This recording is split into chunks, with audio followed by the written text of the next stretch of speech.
What is good, y'all? It is Anime K here, and we are back with another video. And today we're going to be talking about what each Akatsuki member represents. Now, I saw this list and it was very interesting to me. It basically listed what each Akatsuki member represents in terms of war, and that each Akatsuki member represented a different motivation for war. And we're going to get into it. I thought this list was very interesting, and I want to share it with you guys. So first of all, right, we're going to start off with Pain and Conan. Now, it's mostly Pain, but you know, Conan was always with Pain as well. So basically, right, Pain's motivation was peace. In order to get peace, he believed that everyone had to have a shared experience of pain, and once everyone had that shared experience of pain, they could all come to understand each other and everyone would learn to love each other, thus ending the cycle of hate. Now, whether you agree with Pain's motivations or whether you agree with how he went about carrying out those motivations, right, you have to admit all Pain talked about was bringing peace to the shinobi world, and this ideology was basically formed by his mentor Jiraiya the same way it was formed into Naruto. I think this is a great start, and you know what, Pain was kind of right, because you can better understand someone if you've been through a certain situation that they've been through themselves. Now, I feel like you can have empathy for someone and not have been through what they've been through. Like, for instance, if someone is, I don't know, R-worded, right, you can understand, you can at least feel sympathy for them. Now, you may not be able to understand because you've never been through it, but you can at least feel some sort of sympathy for them.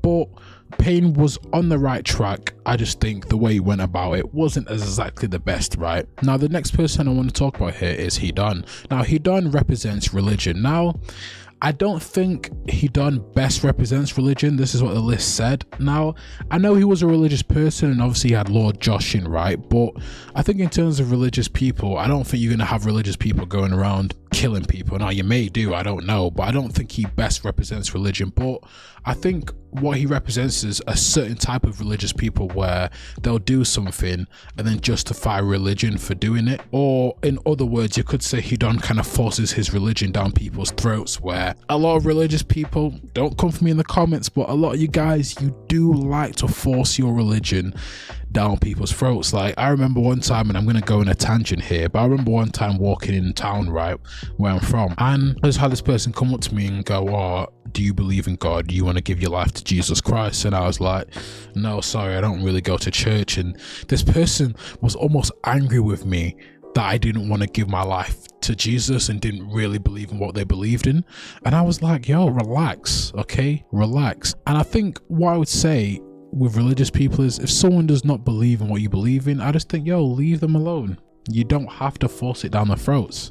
Now, he forced it down your throat by killing you and almost giving you up as a sacrifice to Lord Joshin, which, if you know what sacrifices are, I'd probably put it more towards Satanism than anything else, but I don't want to get too much into religion because I'm not so much of a religious person myself. Now, if you asked me to pick a religion, I'd probably read more about Buddhism and stuff like that. I feel like that's the most religion that I can really relate to and that really speaks to me. But hey, Hidan was just a crazy MF, right? He was just a crazy MF. If you had to put him in a box of war and stuff like that, I guess you could put him in the religious box, but I don't necessarily agree with this pick. Now, Kokuzu, he's probably one of the best representations of war, and it is money. Now, why do countries go to war? It's for dominance, it's to take over countries, and ultimately it's for war. When a country takes over another country, so let's say the UK wanted to take over America, right? What the UK would do is, once they've taken over America, they would then use American resources, would tax the people, and would take money, and all that money would be brought back to the UK. And Kokuzu, his main motivation for joining the Akatsuki was money. If he wasn't chasing tail beasts, he was collecting bounties off different people, and that was it. That's literally it. It was just money, nothing else. You know, like Mei from Jujutsu no Kaisen, the only reason why she fights is for money. It's the same reason, right? Kokuzu was just all about money, and that's it. His character's just simple like that. And for the most part, right, countries will go to war for money. Now, I won't say money is not the main reason, because a lot of the times, right, countries will lose more money than make money in war, but I think Kokuzu does represent a big part of why wars are started. Now let's move on to Itachi. Now Itachi represents just the average soldier, right? Not to call Itachi average, but he represents a soldier, someone who wants to fight for his country, who will do anything to protect his country. And what Itachi did to protect the Hidden Leaf, he killed his own family. Now one, he did do it to protect Sasuke, but he also did it to protect the whole Hidden Leaf, even being branded as a traitor, as a scum, something that no ninja or no soldier in the real world would want to be branded, right? But he didn't mind. And Itachi represents the sacrifice that soldiers have to make, and Itachi made the ultimate sacrifice, and he didn't care how many people hated him, because in the end he was protecting his country. And I think what Itachi best represents is the loyalty that a soldier will have to their country.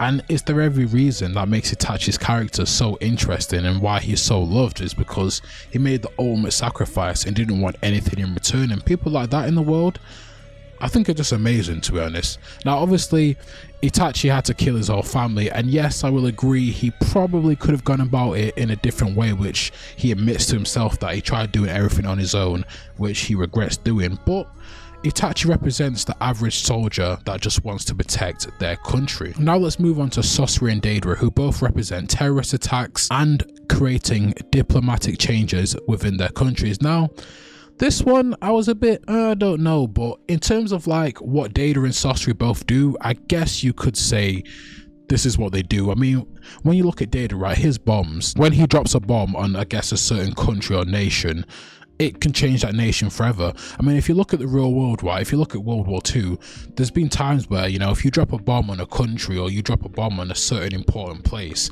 it can really affect that country, because a bomb, it can destroy buildings. That country's going to have to use their own money to rebuild those buildings. And if you look at Deidara, right, for instance, when he attacks the Hidden Sand, he uses a bomb, right, and Gaara has to use all his forces to protect that bomb, and in doing so Gaara ends up dying. So I guess you could say that's what Deidara represents. And with Sasori, right, I would use his poison as a great example, because his poison is kind of like a plague. You know, if a plague spreads places, right, or spreads to people, it can destroy a whole nation. And with Sasori's poison, it can do that. I mean, during the Third Great Ninja War, he earned his nickname Sasori of the Red Sea because he spilled so much blood. Another reason why he was so great during that war was because of his poison, and really no one else was able to stop his poison until Sakura came about, because at this point Tsunade was out of fighting. So until Sakura came about and created an antidote for his poison, no one was really able to stop his poison. And I think up to that point they even stated that no one had been able to survive his poison, and everyone that he'd poisoned had died. Now this one again is a bit iffy. I don't know if it really represents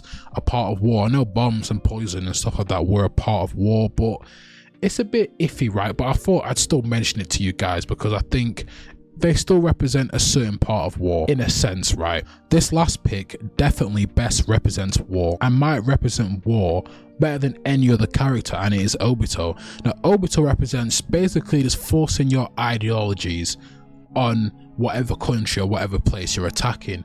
I mean, look at Obito, right? His whole plan was to enact the infinite Tsukiyomi and basically force everyone into an alternate world, into a genjutsu of his choosing, and it was all because he hated the world. And if you look at other countries, right, let's use Hitler as an example, right? Hitler, when he came in power in Germany, right, he basically forced his ideologies on everyone, and that was that he hated the Jews and he hated a lot of other people, right? He committed mass murder, right, and killed a lot of people, which was a sad time, obviously, right? But what Hitler did is he forced his ideologies on different people. Now Obito was basically trying to do a similar thing, and if you look at what the Akatsuki did, I mean, look at how many people the Akatsuki killed, look at how many countries the Akatsuki attacked. They did so much stuff, right?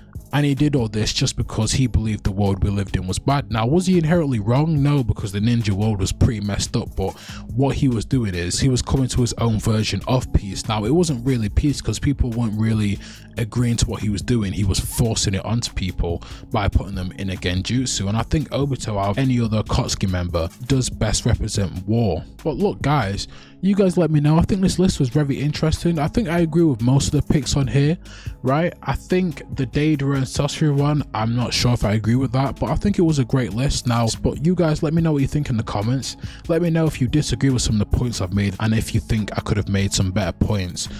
But the Akatsuki is definitely a very interesting group, and it is very interesting to see what each of them represents as people. Look, like, comment, subscribe, share the video. I know I didn't mention Kasame because, to be honest, I don't really know what Kasame could represent. I think if I had to pick one, I guess you could say Kasame best represents loyalty as well to his country and wanting to change his country as well. He leaves the hidden mist because he doesn't like what was going on in the mist. I didn't really know what to put for Kasame. Maybe you guys can tell me in the comments, but look, like, comment, subscribe, share the video. Thank you for watching, listening, or however you choose to indulge in my content, and peace. I am out.